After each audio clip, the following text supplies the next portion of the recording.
আসসালামু আলাইকুম ওয়া রাহমাতুল্লাহ। সুপ্রিয় শিক্ষার্থী বন্ধুরা এবং সম্মানিত অভিভাবকবৃন্দ যারা দেখছেন প্রত্যেককে স্বাগত। তো আজকের এই ভিডিওতে আমরা ভগ্নাংশের যোগ নিয়ে আলোচনা করব। এর আগে আমরা বেসিক বিষয় নিয়ে ২ টি ভিডিও দিয়েছি। তো আপনারা যারা দেখেননি তারা অনুগ্রহ করে দেখে নিবেন। তা না হলে আজকের এই পর্বটি আপনাদের জন্য ততটা উপকারী হবে না। আচ্ছা, তারপর আমরা আশা রাখি যে আপনারা আমাদের কথাগুলো যদি শুনেন, ভালোভাবে বুঝতে পারবেন ইনশাআল্লাহ। তবে পরিপূর্ণ জানতে হলে অবশ্যই ভিডিওগুলো দেখতে হবে। আচ্ছা, এখানে বলছে যে রিয়া একটি পাউরুটির ৫/৩ অংশ পেল। তার ভাই রাফি পাউরুটির ৫-১ অংশ পেল। তারা ২ জন একত্রে পাউরুটির কত অংশ পেল? তো এখন এইটা আমরা সমাধান করব। তো একজন পেয়েছে ৫/৩ অর্থাৎ ৫ ভাগ করে ৩ ভাগ।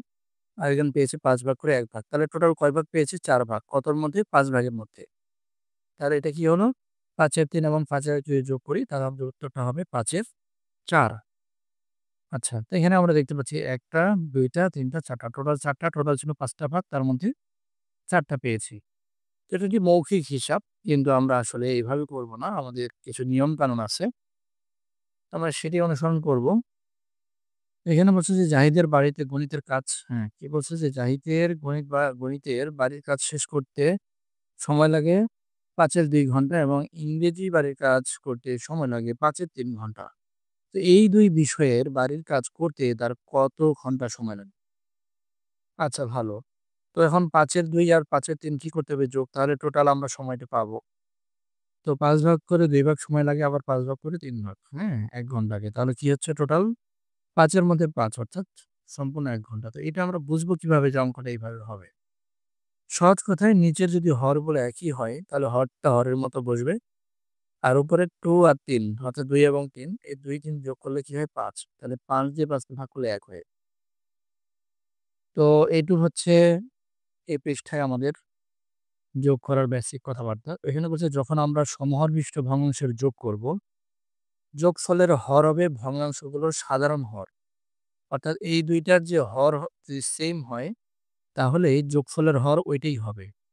এবং লবটা হবে ভগ্নাংশগুলোর যে লব থাকবে তার যোগফল। তার মানে ৩ এবং ২ যোগ করলে কত হবে? ৫ হবে।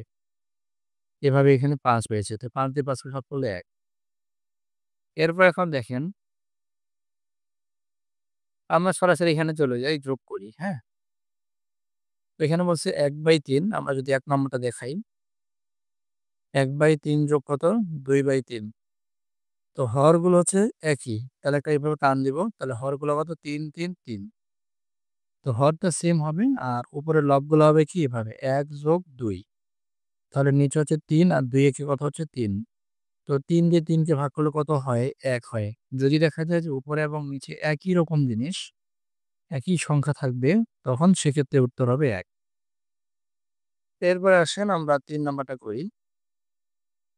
২/৫ যোগ ২/৫।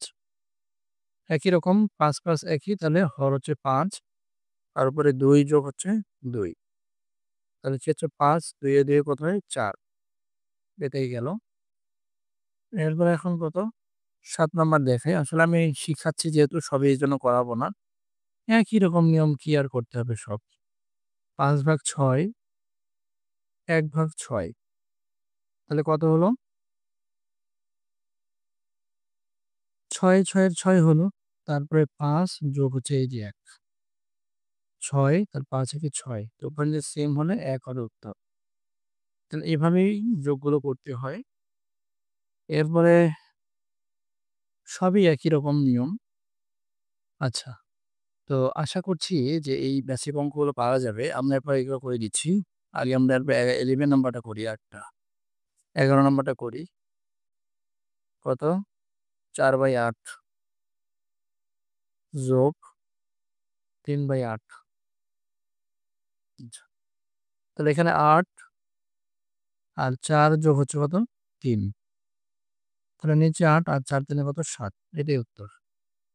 তো আশা করি যে এগুলো এখন পারা যাবে ইনশাআল্লাহ। আর পরবর্তী যে পর্বটা আমরা করব সেখানে আমরা ২, ৩ কার এবং এই পাশে দেখি কি আছে? না, এই পাশে নাই। তাহলে ২, ৩, ৪ এটা আমরা পরবর্তী ভিডিওতে আমরা দিচ্ছি ইনশাআল্লাহ।